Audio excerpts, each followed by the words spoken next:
بسم اللہ الرحمن الرحیم نحمده ونصلی ونسلم علی رسولہ الکریم.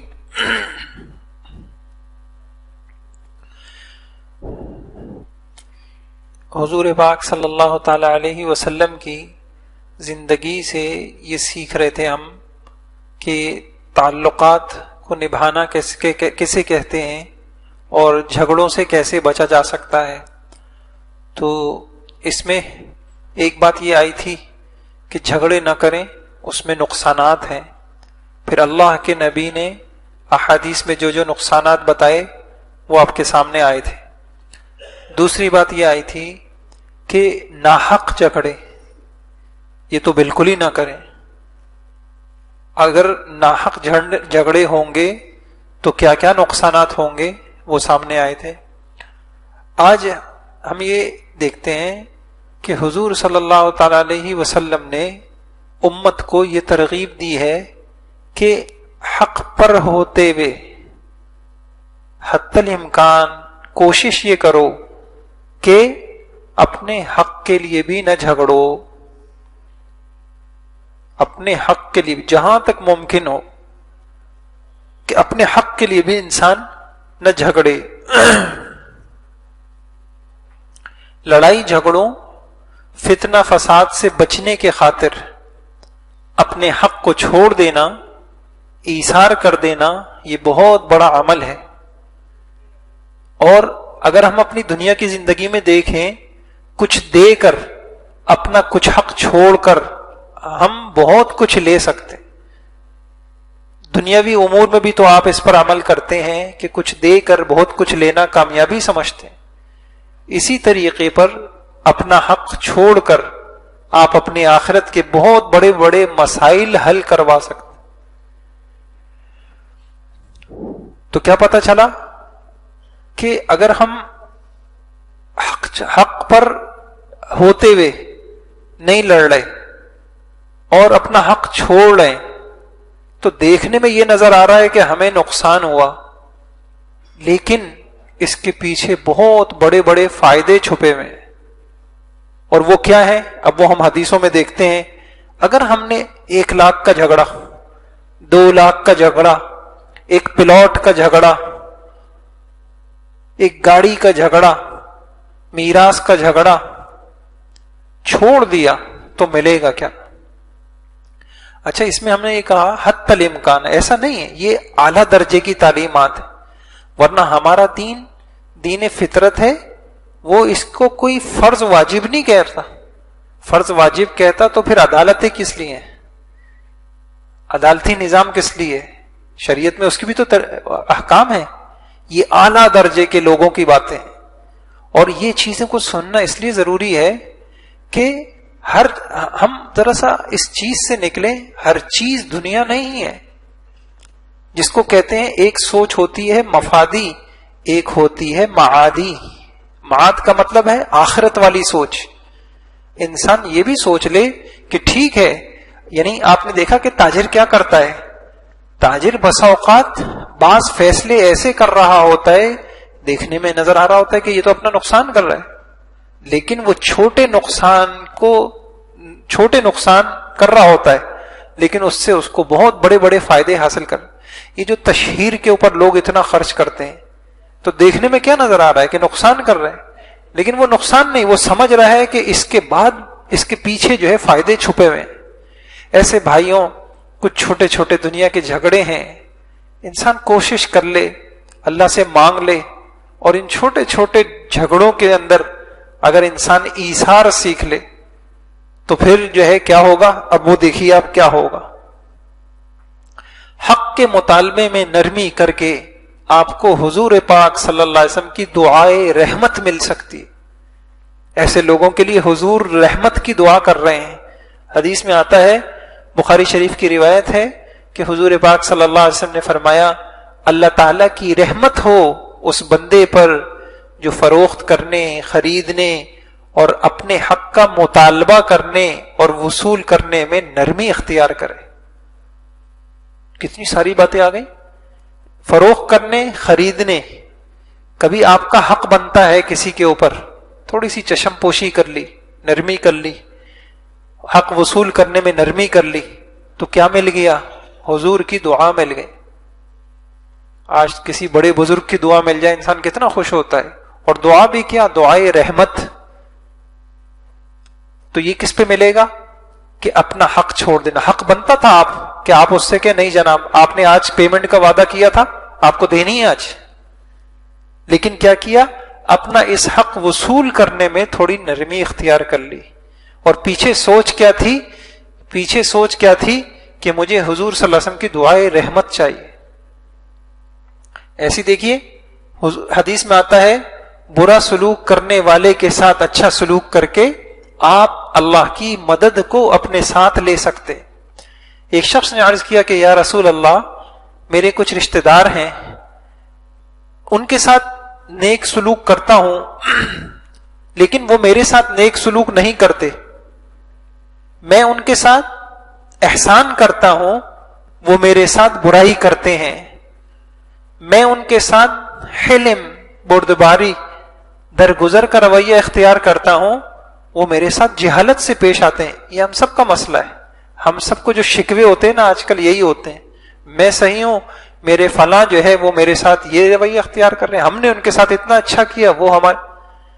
یہ سن کر حضور پاک صلی اللہ علیہ وسلم نے فرمایا اگر تم ایسے ہی ہو جیسا تم کہہ رہے ہو تو گویا تم ان کو گرم راکھ پھونکاتے ہو, ان کے منہ میں تم گرم راکھ ڈال رہے ہو, اور تمہارے ساتھ ہمیشہ اللہ کی مدد ہوگی, نصرت ہوگی.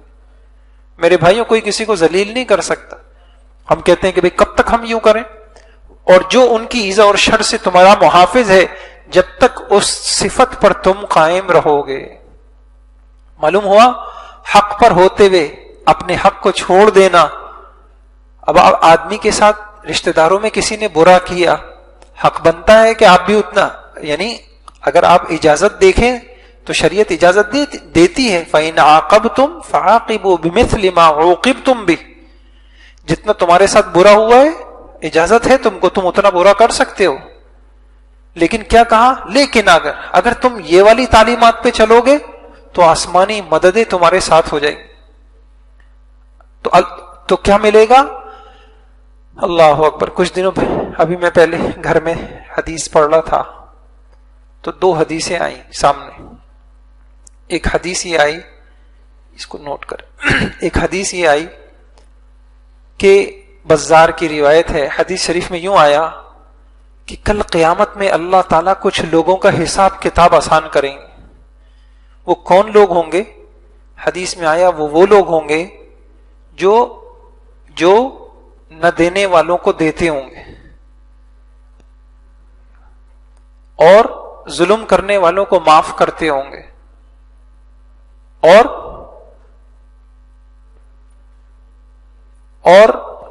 قطع تعلق کرنے والوں کو, رشتے توڑنے والوں کے ساتھ رشتے جوڑتے ہوں. آپ ذرا تصور کریے, پہلا جملہ کیا کہا؟ جن کے اندر 3 خوبیاں ہوں. پہلے جو آپ کو نہیں دیتے آپ ان کو دیں. کیا دیں؟ صرف پیسہ نہیں, عزت, اہمیت, یہ بھی بہت ساری چیزیں. بہت مشکل ترین سبق ہے. جو لوگ دل سے اچھے نہیں لگتے, اور دل سے اچھے جو نہیں لگتے, کیوں نہیں لگتے؟ یقیناً وہ آپ کے ساتھ کچھ ایسا رویہ اختیار کرتے ہیں. یہ سوائے اللہ کی توفیق اور مدد کے اتنے اونچے اخلاق ملنا آسان نہیں. ہاں, جو محتاج بن کے اللہ سے مانگے گا تو اللہ اس کو دے دیں گے. 3 صفتیں, جو نہ دے اس کو دینا. اب میں نے عرض کیا اس کو عام کریں, کیا نہ دے, کیا نہ دے, آپ کو اہمیت نہ دے. کیسے نہ دے؟ آپ کو نہیں بلایا اپنی شادی میں, سب کو بلایا, آپ کو نہیں بلایا.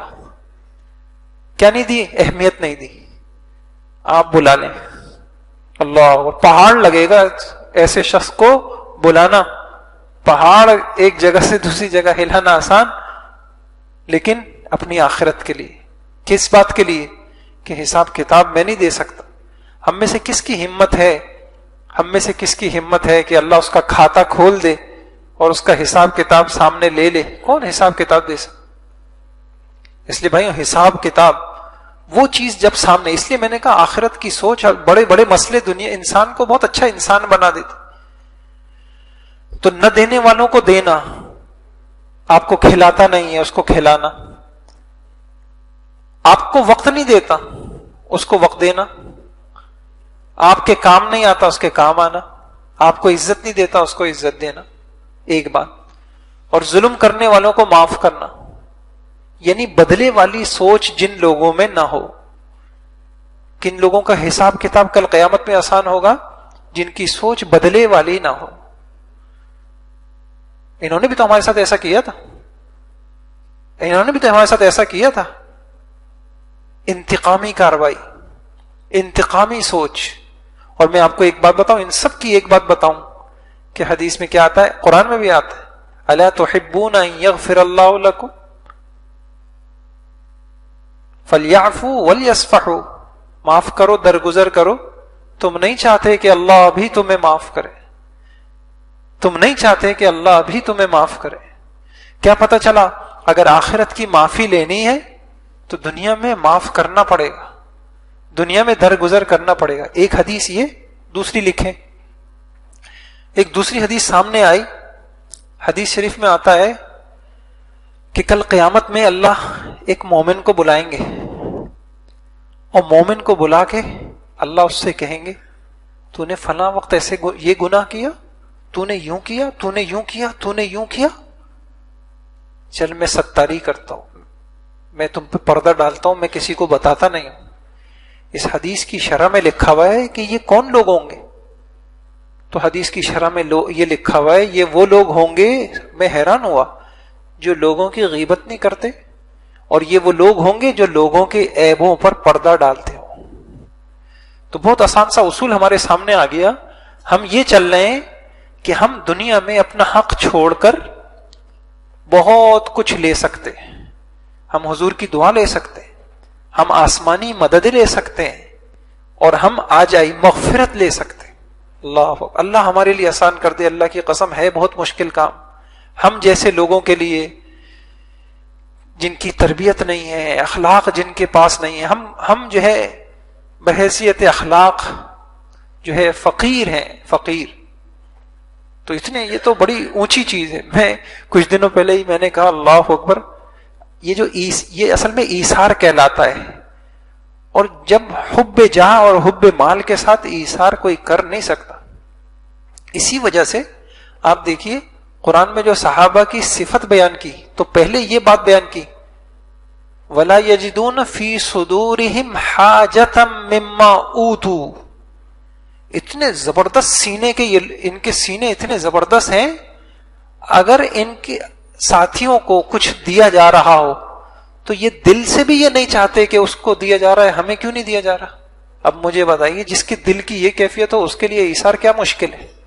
جس کے دل میں یہ تقاضا ہی نہیں پیدا ہوتا یہ مجھے ملنا چاہیے، اس کے لیے کیا مشکل ہے ایثار کرنا؟ مشکل ان لوگوں کے لیے ایثار ہے جن کے اندر مالی مفاد، چیزیں بیٹھی ہوئی ہوں، جاہ بیٹھی ہوئی ہو، ناکیں اونچی ہوں، باتیں جلدی بری لگتی ہوں. ان کے لیے یہ چیزیں، یہ سبق بڑا مشکل ہے.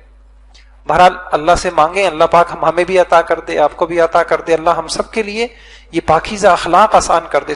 دو حدیثیں عجیب آئیں کہ جو لوگ یہ چاہتے ہیں کہ آخرت میں مغفرت ہو، حساب کتاب آسان ہو، تو حدیث سے پتہ چلا اس کی 3 عادتیں اپنائے، اور ان 3 عادتوں کا خلاصہ یہی ہے، حق چھوڑنا. اور دوسری بات ہے، جو یہ چاہتا ہے کہ کل قیامت میں اللہ ستاری کا معاملہ کرے، اللہ عیبوں پہ پردہ ڈال دے، تو اس میں بھی یہی عادتیں آئیں کہ دنیا کے اندر لوگوں کے عیب پہ پردہ ڈال. کسی وقت میں کسی نے ہمارے ساتھ برا کیا تھا، اس کے عیب پہ پردہ ڈالے. زندگی میں ایسے موقع بھائیوں بہت آتے ہیں. اللہ پاک، ہم تو بڑے عجیب قسم کے انسان ہیں نا، اللہ ہمیں توفیق دے دے. بہت مواقع آتے ہیں کہ کسی کی عزت ہمارے ہاتھوں میں ہوتی. اب ہم اس وقت اپنی اس کی عزت، اور ہوتا بھی وہ شخص وہ ہے جس نے پچھلی زندگی میں ہمارے ساتھ بہت برا کیا ہوتا، اور اللہ ہمیں موقع دیتے ہیں. میرے بھائیوں، یہ موقع ہوتا ہے اپنی آخرت حاصل کرنے کا، اور یہ موقع ہوتا ہے، اس موقع پر آدمی رک جائے کہ ٹھیک ہے یہ موقع ہے، میں چاہوں تو میں اس کو ذلیل کر دوں سب کے سامنے، آج اس کی غلطیاں کھول دوں، لیکن اس موقع پر جو رک جائے گا تو حدیث میں آتا ہے کل قیامت میں ایسے شخص کی ستاری اللہ فرمائیں گے، ایسے شخص کے عیبوں پہ اللہ پردہ ڈالیں گے. تو بھائیوں اپنے پاس رکھنے چاہیے ایسے اعمال، ورنہ آخرت میں بڑا مشکل ہو جائے گا. ہم میں سے جس کا پردہ اللہ کھول دے ہمارا کیا ہوگا؟ تو دو اہم چیزیں سامنے آئیں. تو اس حدیث سے پتہ چلا کہ اللہ کی مدد ایسے لوگوں کے ساتھ ہو جاتی ہے، اللہ کی نصرت ایسے لوگوں کے ساتھ ہوتی. عموماً ہم یہ سمجھتے ہیں کہ ہم ذلیل ہو گئے، ذلیل نہیں ہوئے، اللہ پاک کی مدد ساتھ ہو جاتی. دو باتیں. تیسری بات، حق کے مطالبے میں نرمی کر کے ہم اپنی بخشش کروا سکتے. ترمذی حدیث کی کتاب ہے، اس میں روایت ہے اللہ تعالیٰ نے تم سے پہلے لوگوں میں سے ایک آدمی کو بخش دیا. اس کی کس عادت کی وجہ سے؟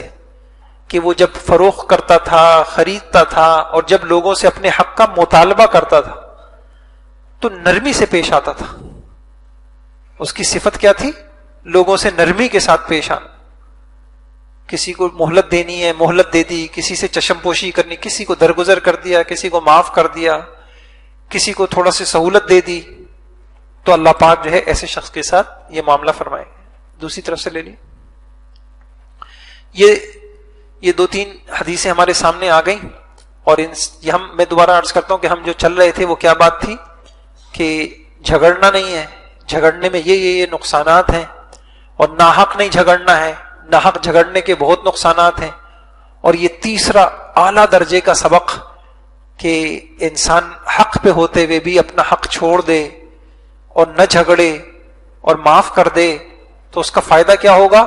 کہیں حدیث میں آ رہا ہے کہ اللہ کے نبی کی رحمت کی دعا ملے گی، کہیں حدیث میں آ رہا ہے آسمانی مددیں اس کے ساتھ ہو جائیں گی، کہیں حدیث میں آ رہا ہے قیامت میں حساب کتاب آسان ہو جائے گا، اور کہیں حدیث میں آ رہا ہے کہ ایسے شخص کو اللہ پاک ستاری کریں گے، اس کے عیبوں پہ پردہ ڈال دیں گے اور اللہ اس کے ساتھ آسانی کا معاملہ فرمائیں گے.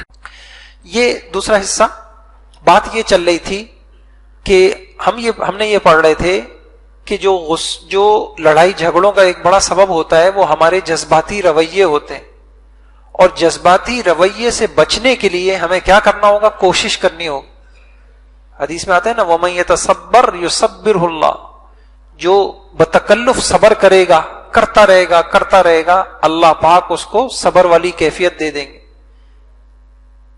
انما العلم بالتعلم والحلم بالتحلم، بتکلف برداشت کرتا رہے گا، اللہ اس کا مزاج ہی ایسا بنا دیں گے کہ اس کو برداشت کرنا بالکل حلوہ لگے گا، آسان ہو جائے گا اس کے لیے.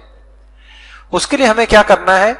تو یہ بات آ رہی تھی کہ جذباتی بسا اوقات کسی کی غلطیاں ہوں گی، تو ہمیں غلطی پر سب سے پہلے تو تحقیق کرنی ہے غلطی ہے یا نہیں، دوسرے یہ تحقیق کرنی ہے کہ تنبیہ کرنی ہے یا نہیں، اور اس کے ساتھ ساتھ تنبیہ کرنی ہے مفید ہے نہیں، اس کے ساتھ ساتھ یہ ہے کہ کب تنبیہ کرنی ہے، ابھی کرنی ہے بعد میں کرنی.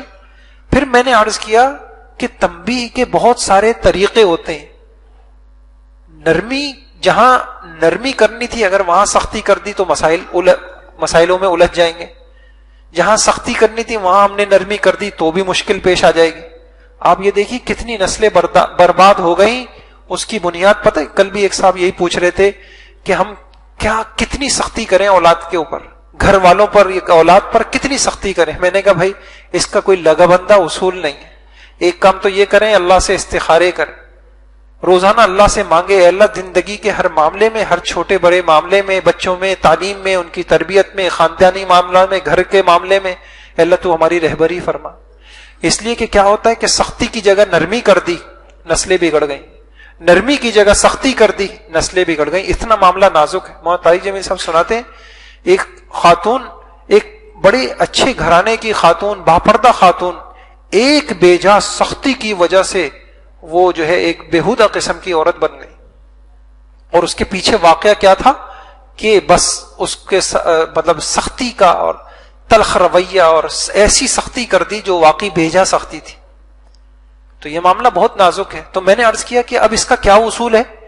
ہم تنبیہ کتنی کریں، کب کریں، کیسے کریں، اسلوب کیا ہو، طریقہ کیا ہو؟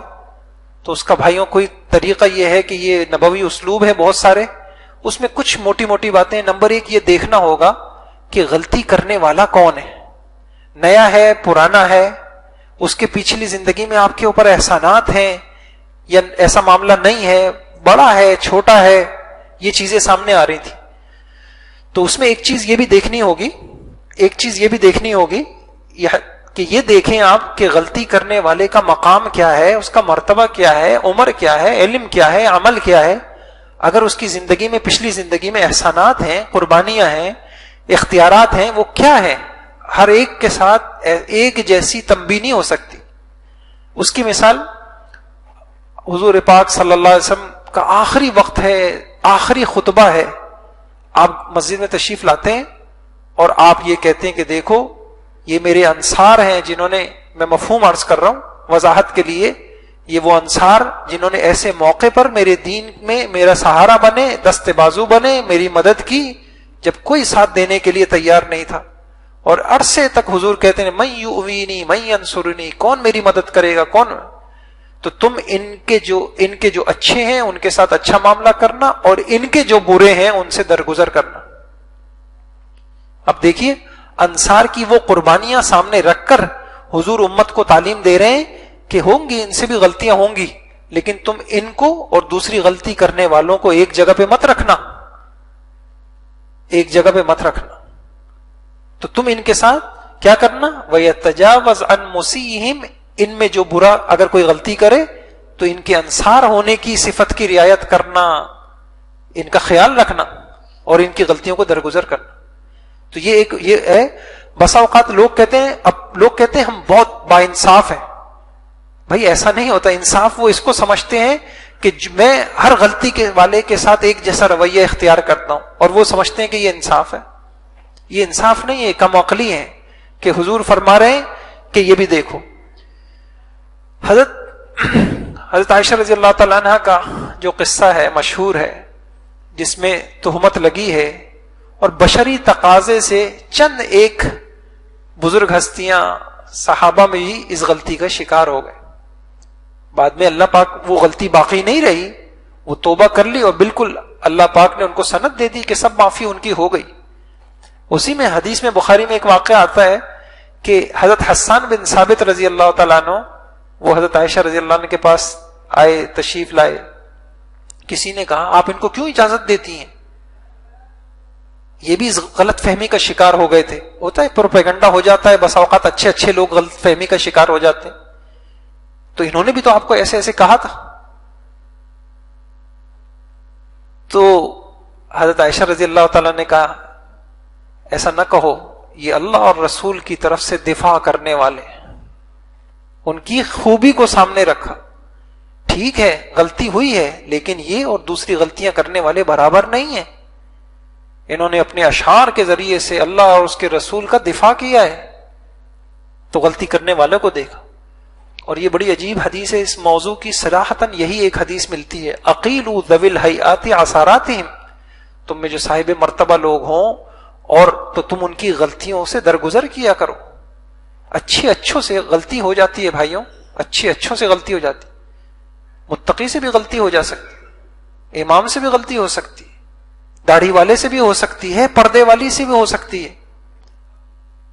لیکن ایک شخص ہے، فرمایا کہ تم ان لوگوں کی غلطیوں سے درگزر کیا کرو. اچھا یہ ایک اور اصول ہے کہ جب انسان کسی کی غلطی پر تنبیہ کر رہا ہو تو یہ لکھا ہوا ہے کہ تنبیہ کرتے وقت کتنی تنبیہ کرنی ہے، کیسے تنبیہ کرنی ہے، اس وقت یہ بھی خیال رکھے کہ وہ جس کو میں تنبیہ کر رہا ہوں اس کے دل میں میرا کیا رتبہ ہے، میری کتنی اہمیت ہے. وہ مجھے اپنے برابر سمجھتا ہے، وہ مجھے اپنے سے بڑا سمجھتا ہے، وہ مجھے اپنے سے چھوٹا سمجھتا ہے. جو اس چیز کا خیال نہیں کرے گا وہ بھی تنبیہ کرتے وقت وہ بہت غلطی کر جائے گا، اور اس کی وجہ سے اس کی تنبیہ بھی بہت مضر ہو جائے گی. لکھا ہوا ہے بعض اوقات ایک شخص کی ایسی سختی برداشت کر لی جاتی ہے جو دوسروں کی طرف سے ہو تو بری لگتی ہے، کیونکہ اس کو وہ مقام یا اختیار حاصل ہوتا ہے جو دوسروں کو نہیں ہوتا. مثلا باپ کو بیٹے پر، استاد کو شاگرد پر، محتسب کو عام آدمی پر وہ اختیار حاصل ہے جو دوسروں کو نہیں. اپنے سے بڑی عمر والے سے اس انداز میں بات نہیں کی جاتی جس طرح ہم عمر یا چھوٹے سے کی جاتی ہے. رشتہ دار اور اجنبی برابر نہیں، صاحب اختیار کی حالت وہ نہیں جو اختیار نہ رکھنے والے کی ہو. اس فرق کو پیش نظر رکھ کر تنبیہ اور اصلاح کرنے والا ہر چیز کو اس کے مقام پر رکھ سکتا ہے اور معاملات کو صحیح طور پہ پرکھ سکتا ہے، تاکہ غلطی سے منع کرنے یا اصلاح کرنے کی کوشش میں اس سے بڑی غلطی نہ پیدا ہو جائے۔ تنبیہ کس درجے کی ہو، اس میں سختی ہو، نرمی ہو، اس کا کیا معیار ہو، اس کا دار و مدار اس بات پر ہے کہ جس کو آپ تنبیہ کر رہے ہیں اس کے دل میں آپ کا مقام کیا ہے۔ مثال کے طور پر آسان سی مثال میں عرض کروں کہ مثال کے طور پر یہاں بچے ہیں، یہاں مدرسے میں جو بچے پڑھ رہے ہیں وہ کوئی غلطی کرتے ہیں، ایک یہ ہے کہ ایک عام آدمی جو ہے نا ان کو بری طریقے سے ڈانٹ دے، اس کے اثرات وہ بچے کچھ اور محسوس کریں گے، ایک یہ ہے کہ ان کا استاد ان کو ڈانٹ دے۔ کیا فرق ہوا؟ غلطی ایک ہی ہے، ڈانٹ دونوں رہے ہیں اور ایک جیسا ڈانٹ رہے ہیں، ایک کی غلطی کے اثرات اچھے پڑ رہے ہیں اور ایک کی تنبیہ کے اثرات اچھے پڑ رہے ہیں، ایک کے اچھے نہیں پڑ رہے۔ کیوں؟ کہ وہ بچہ ایک کو اپنا استاد سمجھتا ہے، اپنا مربی سمجھتا ہے، اپنا بڑا سمجھتا ہے، اس کے احسانات اس کے دل میں بیٹھے ہوئے۔ تو کتنی مرتبہ ایسا ہوتا ہے ہم یہ فرق نہیں کر پاتے کہ ہم جس کو تنبیہ کر رہے ہیں پہلے یہ دیکھ لیں کہ وہ اس کے دل میں میرا کیا رتبہ ہے، میرا کیا مقام ہے، تاکہ میں اس کو اسی انداز سے اس کو لوں۔ فرمایا تنبیہ اور اصلاح کرتے وقت اپنے مقام کا غلط اندازہ نہ لگائیں اور خود کو اپنے، اسی وجہ سے گھریلو زندگی کے اندر آپ دیکھیے، یہ گھریلو زندگی کے اندر بڑا فرق ہے۔ ایک ڈانٹ جو ماں اپنی بیٹی کو کرتی ہے، آپ دیکھیں وہ بیٹی کتنی مرتبہ ایسا ہوتا ہے کہ ایک ہی جیسی بات ہے، ایک ہی جیسی تنبیہ ہے، لیکن ماں بیٹی کو کر رہی ہے تو بیٹی ہنس ہنس کے سہ رہی ہے، اور وہی ساس کر رہی ہے تو وہ گھر میں فساد ہو رہا ہے۔ فرق کیا ہے؟ ایک غلطی ایک ہے، تنبیہ بھی ایک جیسی ہے، کہ اس کے دل میں ماں کا جو مقام ہے وہ ساس کو وہ مقام دے نہیں پائی، تو اب فرق کرنا پڑے گا کہ میرے دل میں سامنے والے کو جو میں تنبیہ کر رہا ہوں یا کر رہی ہوں اس کا کیا رتبہ ہے۔ اپنے مقام کا غلط اندازہ نہ لگائیں اور خود کو اپنے حقیقی مقام سے بلند تر مقام پر رکھ کر اس انداز سے، عجیب بات ہے، ایک ماں کی قربانیاں ہیں، ایک طرف ساس ہے۔ پچھلی زندگی میں اگر فرض کر لیں جھگڑے ہوتے رہے اور ساس کہیے میں ماں ہی تو ہوں، میں اس کی ماں نہیں ہوں، اگر میں نے ڈانٹ دیا تو کیا ہوا؟ تو پہلے ماں بننا پڑے گا اور پہلے اپنا مقام پیدا کرنا پڑے گا۔ تو یہ بھی ایک بہت اچھا اصول ہے کہ تنبیہ کتنی کرنی ہے، کس انداز سے کرنی ہے، اس میں یہ بھی دیکھا جائے گا کہ جس کو ہم تنبیہ کر رہے ہیں، جس کی اصلاح کر رہے ہیں، جس کو ڈانٹ رہے ہیں، جس کو سزا دے رہے ہیں، اس کے دل میں ہمارا کیا مقام ہے۔ اپنے مقام کا غلط اندازہ نہ لگائیں، اپنے مقام سے بڑے مقام کو نہ سوچیں، اس لیے مناسب، کیونکہ اس طرح لوگ اس سے دور ہٹیں گے، اصل مقصد کے حصول میں رکاوٹ ہوگی، اصلاح نہیں ہوگی، فتنہ پیدا ہوگا۔ آپ ذرا اندازہ کیجئے، ابو ذر رضی اللہ تعالیٰ عنہ اپنا قصہ خود سناتے ہیں کہ ایک مرتبہ میں نے کسی کو بہت بڑا عار دلا دیا اور بہت سخت بات کہہ دی، تو حضور صلی اللہ علیہ وسلم کو جب پتہ چلا، آپ نے یہ جملہ، اب یہ ذرا یہ تنبیہ دیکھیے کتنی سخت تنبیہ ہے۔ حضور نے فرمایا انک امرؤ فیک الجاہلیہ، تم ایسے شخص ہو، تمہاری فطرت میں، تمہاری طبیعت میں جاہلیت ہے، جاہلیت کے اثرات ہیں۔ اچھا میں آپ کو ایک بات عرض کروں، یہ بہت اہم بات ہے، کہیں کتابوں میں پڑھی، جو سب سے سخت تنبیہ ہوتی ہے نا وہ یہ ہوتی ہے، کیا کہ کسی غلطی کو غلطی کرنے والے کی عادت اور فطرت قرار دے دینا، جسے ہم بچوں کو کہتے ہیں تم ہو ہی نکمے، تم ہو ہی بے وقوف، تم ہو ہی جاہل۔ یہ سب سے سخت تنبیہ ہوتی ہے کہ ایک غلطی کو آپ کہہ رہے ہیں یہ غلطی تمہاری سرشت میں، تمہاری طبیعت میں، تمہاری فطرت میں، تمہاری عادتوں کے اندر داخل ہے، یہ تم سے جدا نہیں ہو سکتی، تم ہو ہی جاہل۔ یہ نہیں کہ تم جہالت کا، تم سے کوئی غلطی ہو گئی ہے، تم سے جہالت کا کام ہو گیا، نہیں، تم ہو ہی جاہل۔ سب سے سخت تنبیہ ہوتی کہ کسی کو یوں کہہ دینا کہ تم ہو ہی نکمے، تم ہو ہی جاہل، تم پڑھ ہی نہیں سکتے، تم تو پڑھ ہی نہیں سکتے، تم تو آگے بڑھ ہی نہیں سکتے۔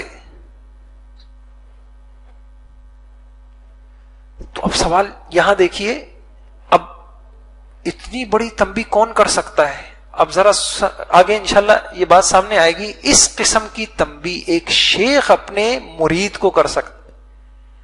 ایک شخص جس نے آپ کو اپنا مصلح بنایا ہے اور وہ آپ سے اپنی اصلاح چاہتا ہے, وہ چاہتا ہے کہ آپ مجھے میرے عیب بتائیں تاکہ میں اپنی اصلاح کر سکوں, ورنہ یہ اس جیسی تنبیہ سے معاملہ بہت بگڑ جاتا. تو چونکہ صحابہ حضور کی زیر تربیت تھے اور آپ صلی اللہ علیہ وسلم ان کے مربی تھے, اور صحابہ کی طبیعتوں کا آپ کو اندازہ تھا, آپ کو پورا پتا تھا کہ ان کے دلوں میں حضور کا کیا مقام ہے, تب حضور نے یہ کہا. اور یہ بھی ایک یعنی آپ پوری حدیثوں میں پورے حضور کی زندگی میں دیکھیں گے تو میرے خیال میں اس طرح کے الفاظ اور ملتے بھی نہیں ہیں. تو ایک یہ بھی ہے, بہت اوقات مدرس ہوتے ہیں, معلم ہو, تو غلطی کسی کا کرنا اور ہے, اور ایک یہ ہے کہ اس غلطی کو انسان کی فطرت قرار دے دینا.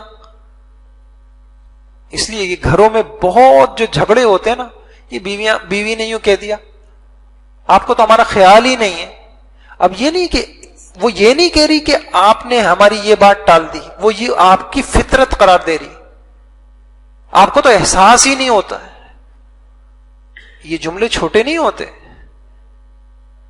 تمہیں تو کوئی یا شوہر جو ہے بیوی کو کہہ رہا ہوتا ہے. تو اس میں بھی یہ ہے کہ یہ دیکھنا پڑے گا کہ کسی غلطی کو اس کی عادت قرار دے دیں. اس میں اور بھی بہت سارے واقعات ہیں. بہرحال اس کے بعد لکھا ہوا ہے کہ جناب رسول اللہ صلی اللہ علیہ وسلم کو اللہ تعالیٰ نے جو عظیم مقام عطا کیا تھا, عام لوگوں کے دلوں میں آپ کی جو ہیبت تھی, حضرت نے تنبیہ اور تربیت میں اس سے فائدہ اٹھاتے تھے. بعض اوقات آپ کا طرز عمل ایسا ہوتا تھا کہ اگر کوئی اور وہ شخص وہ انداز اختیار کرے تو اس سے صحیح فائدہ حاصل نہیں ہوگا. تو یہ بھی ایک اصول ہے. پھر یہ بھی دیکھنا پڑے گا, یہ 7-8 چیزیں آ رہی ہیں, یہ بڑی کام کی ہیں. اس کو دیکھیے کہ غلطی کرنے والا نیا ہے یا پرانا. اس کے تحت یہ دیکھیے, پہلی بار غلطی کر رہا ہے یا عادی ہے, کئی بار کر چکا ہے, کئی مرتبہ اس کو سمجھایا جا چکا ہے, تو یہاں تنبیہ میں شدت آ سکتی. سریعام کھلم کھلا غلطی کرنے والا, چھپ کے غلطی کرنے والا, پیدر پہ غلطی کرنے والا, طویل عرصے کے بعد کوئی غلطی دہرانے والا, کسی مجبوری کی وجہ سے غلطی کرنے والا, بغیر کسی مجبوری کے غلطی کرنے والا. مجبوریاں بہت ساری ہو سکتی ہیں, عورت ہے, بچہ ہے, ناتجربہ کار ہے, بیمار ہے, پریشان ہے, کمزور ہے. غلطی کی تعویل کرنے والا, اس کے ساتھ انداز اور اختیار کیا جائے گا. غلطی کا اعتراف اور اقرار اور تسلیم کرنے والا, اس کو تنبیہ کرتے وقت بات تنبیہ کسی اور. شرری قسم کا انسان, تنبیہ کے نتیجے میں جس کے شر کا اندیشہ ہو, بہت زیادہ باتوں کو محسوس کرنے والا, دل پہ لینے والا, ایسا نہ ہو. اب ان کی کچھ مثالیں سن لیجیے. غلطی کرنے والا نیا ہے, آپ یقین جانیں, اتنی حماقت ہے, یقین جانیں. ابھی آپ لوگوں کے سامنے کوئی چھپی ہوئی بات نہیں ہے, مولانا طارق جمیل صاحب کے مسئلے کو اتنا اٹھایا اور ایسے ایسے سخت الفاظ پڑھے, سیکولر ہے, فلاں ہے. ذرا تصور کر, میں نے تو ایسے ایسے لوگوں کے پڑھے, میں حیران رہ گیا. بہت پڑھے لکھے لوگ جو سمجھے جاتے ہیں. بھائیوں, نئے جو دین کے اندر نیا ہے, کمزور ہے, اس کو لینے کا انداز کچھ اور ہوتا ہے, پرانے کو کچھ اور ہوتا ہے. آپ دیکھیے, آپ کیا تعویل کریں گے اس حدیث کی.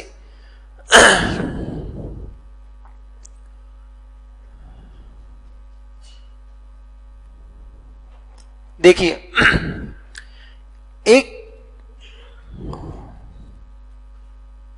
ایک حدیث میں آتا ہے,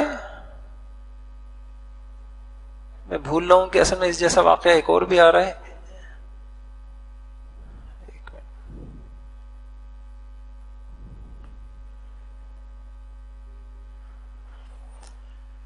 دو واقعے ہیں. ایک واقعہ یہ ہے کہ ایک خاتون حضور صلی اللہ علیہ وسلم سے اسلام لائیں اور آپ ان سے بیعت لے رہے ہیں. ہاتھ سے بیعت نہیں لیتے تھے, زبانی آپ ان سے اقرار لیتے تھے کہ کن باتوں کا اہتمام کر. تو حضور صلی اللہ علیہ وسلم ان سے یہ کہنے لگے کہ تم یہ بھی وعدہ کرو کہ تم نوحہ نہیں کرو گی. یہ جو ہمارے محرم میں نہیں ہوتا نوحہ, یہ وعدہ کرو، یعنی کتنی آپ باقاعدہ عورت سے یہ اقرار لے لیں. انہوں نے کہا نہیں ابھی رکیے ابھی رکیے. اب آپ دیکھیے نوحہ اگر آپ اس کا شریعت میں حکم دیکھنے جائیں گے تو وہ حرام ہے. اس نے کہا ابھی رکیے، میرے کچھ رشتہ دار جب مرے تھے تو ایک عورت نے میرا ساتھ دیا تھا، بڑا نوحہ کیا تھا، روئی تھی، غم کا اظہار کیا تھا. اس کا بھی کوئی رشتہ دار مرا ہے، بس میں ایک مرتبہ اس کا نوحہ کر کے آتی ہوں. اب آپ دیکھیں ایک ناجائز چیز ہے، ایک غلط چیز ہے. حدیث میں آپ کو الفاظ ملیں گے فانطلق فما قال لها النبی صلی اللہ علیہ وسلم، حضور نے اسے کچھ نہیں کہا. ابھی آئے گی تو پکی ہوگی، ابھی اسلام میں دین میں آئے گی تو پکی ہوگی. شروع ہی میں اگر اتنی سختی کر دی جائے، اس غلطیوں پہ ٹوک دیا جائے. اسی وجہ سے لوگ کہتے ہیں کہ یہ زمانہ نہیں ہے ایسا کہ جو بچے ہماری مسجد میں آتے ہیں اگر یہ شور شرابہ کریں تو انسان جھڑک دے، ڈانٹ دے. وہ بھی چھوٹے چھوٹے بچوں کو اس طریقے سے جھڑک دے. او بھائی یہ زمانہ یعنی اگر ان کو یہی پہلے ہی ابھی ان میں اتنی سمجھ نہیں ہے، اگر ان کو ابھی یہاں اس طرح کر دیا جائے گا تو اگلی زندگی میں تو پھر مسجد کا رخ ہی نہیں کریں گے. تو تنبیہ کرنے والا یہ کام بھی نہ کرے. دیکھے نوعیت دیکھے کہ ایک آدمی ہے، اس میں دینی سمجھ ہے، بصیرت ہے، وہ دین میں چل رہا ہے، دین کی عظمت اس کے دل میں بیٹھی ہوئی ہے. وہ کوئی بڑی غلطی کرتا ہے تو اس کو انداز ڈانٹنے کا کچھ اور ہوگا. ایک آدمی نیا ہے، وہ غلطی کرتا ہے تو اس کو انداز کچھ اور ہوگا. ایسے ہی مجبوری کی وجہ سے غلطی، کتنی غلطیاں ہیں. یہاں ایک وہ تھا لکھیے تھا ہرن، مجبوری کی وجہ سے غلطی کرنے والا. پیچھے میں نے واقعہ سنایا تھا، وہ بہت بھوکے تھے. وہ اپنا واقعہ خود سناتے ہیں کہ بچے ہیں، میں کسی باغ میں داخل ہوا اور میں نے کچھ وہاں کھانے کے لیے لینے لگا تو باغ کے مالک نے میری قمیض بھی چھین لی. میں نے حضور سے شکایت کی تو جب وہ حضور کے پاس آیا تو حضور نے کیا کہا؟ حضور نے الٹا تنبیہ کرنے والے کو ڈانٹا. اگر جاہل تھا تو سکھایا کیوں نہیں، بھوکا تھا کھلایا کیوں نہیں. وہ بیچارہ تم دیکھو سمجھ دو تو صحیح، اس کو جینے کے لالے پڑے ہوئے ہیں. وہ اس مجبوری کے اندر وہ کسی نے بڑی اچھی ایک وہ یہ آنی چاہیے تھی، وہ انہوں نے دکھایا کہ ایک ہرن ہے، جنگل میں کوئی روڈ جا رہی ہے، کوئی سڑک جا رہی ہے، یہ نشان ہے، جنگل میں ایک سڑک جا رہی ہے اور درمیان میں ہرن آ رہا ہے، چلتا ہوا آ رہا ہے. وہ آ گیا کہیں سے تو وہاں اوپر کسی نے لکھا یہ غلطی ہرن کی نہیں ہے کہ ہرن روڈ پہ آ رہا ہے، یہ ہرن کی مجبوری ہے کہ روڈ جنگل میں ہے.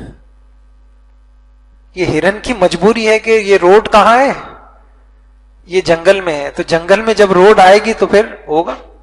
کتنی غلطیاں ایسا ہوتی ہیں اگر تھوڑا سا ہم اندازہ کر لیں. جیسے کہتے ہیں کہ سامنے والے کے پاس بیچارے کے پاس کوئی اور آپشن ہی نہیں تھا، اس کے پاس یہی ایک تھا، یہ غلطی کر کے وہ بڑی غلطیوں سے بچ سکتا. مجھے یاد پڑا کسی کتاب کے اندر میں نے شاید پڑھا تھا کہ جیسے ایک آدمی گاڑی کسی آدمی نے کسی کو ماری تو اس کی نوعیت کچھ اور تھی. یا تو وہ دائیں طرف کرتا تو کھائی تھی، کسی اور طرف کرتا تو اور بڑی مصیبت میں جاتا. اب ایک ہی آپشن اس کے پاس تھا، ایک ہی آپشن اس کے پاس تھا، ایک ہی اختیار اس کے پاس تھا. تو اب بظاہر جو اس نے اختیار کیا، اس نے کسی کی گاڑی پہ جا کے گاڑی مار دی. تو اب غلطی کی، لیکن سامنے والے کو یہ احساس ہونا چاہیے کہ اس غلطی کے پیچھے مجبوری کیا ہے. ایسے ہی روایت میں آتا ہے، آپ نے سنا ہوگا کہ حضور صلی اللہ علیہ وسلم بہت سفر کرتے رہے رات بھر اور انتہائی نیند کا وقت تھا. ایک جگہ پڑاؤ ڈالا، سو گئے اور حضرت بلال سے کہا اچھا بھائی تم اٹھا. ہاں میں اٹھا دوں گا. اب اللہ کا کرنا ہوا، حضرت بلال رضی اللہ عنہ بھی سو گئے. اب جب آپ اٹھے تو نماز قضا ہو چکی تھی. اب یہ کتنی بڑی چیز ہے، لیکن کہیں نہیں ملتا کہ حضور صلی اللہ علیہ وسلم نے ڈانٹا ہو. حضرت بلال نے کہا ما القیت علی نومۃ مثلها قط، ما القیت علی نومۃ مثلها قط. بس نیند سب کو آتی ہے، مجھے بھی آ گئی. تو حضور نے دیکھا کہ بھئی یہ ان کی مجبوری ہے، اب نیند آ گئی تو اب کیا کر سکتے. کسی نے جان بوجھ کے تو نہیں کیا.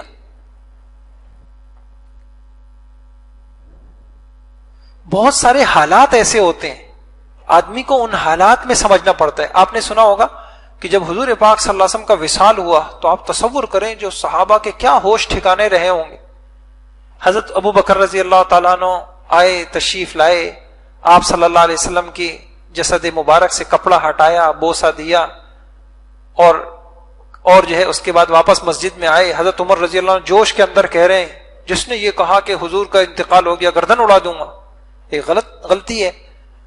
حضرت ابو بکر نے عمر رضی اللہ عنہ کہا بیٹھ جاؤ، فابا ان یجلس، عمر نے بات نہیں مانی. اب حضرت ابو بکر وہاں الجھنے نہیں لگ گئے، وہ حالات کچھ ایسے ہیں، وہ مجبوری ہے، وہ ان کا غم ہے، وہ ان کا غم ہے. تو بعض غلطیاں مجبوری. اسی وجہ سے کہتے ہیں کہ بعض اوقات گھروں میں، یعنی بڑی اچھی کسی نے بات لکھی کہ کہتے ہیں نا بوڑھا بچہ برابر ہوتا ہے. تو بچپن میں والدین بچوں کی کتنی غلطیاں اس بنیاد پہ برداشت کرتے ہیں، بچہ ہے چلو بچہ ہے. تو یہ وقت اب جب بڑھاپے میں والدین غلطیاں کر رہے ہوتے ہیں، اس کے پیچھے ان کے آزار، ان کا چڑچڑاپن، اس کے پیچھے ان کی بیماریاں، ان کے پیچھے ان کی پریشانیاں ہوتی ہیں. تو اولاد کو بھی چاہیے وہ ان کی مجبوری کو سمجھے. صرف اگر اولاد یہ سمجھ لے تو کتنے مسئلے حل ہو جائیں. بیوی کو سمجھا دے یار تم ہی تھوڑا برداشت کر لو، یہ دیکھو نا کہ دیکھو نا کتنی دوائیاں کھا رہی ہیں، دیکھو کتنی بیمار ہیں. ہو جاتا ہے انسان بیماری میں چڑچڑاپن. تو مجبوری کو کسی کی اگر غلطی ہو رہی ہے تو پیچھے یہ دیکھ لے کہ کوئی مجبوری ہے، کوئی آزار ہے.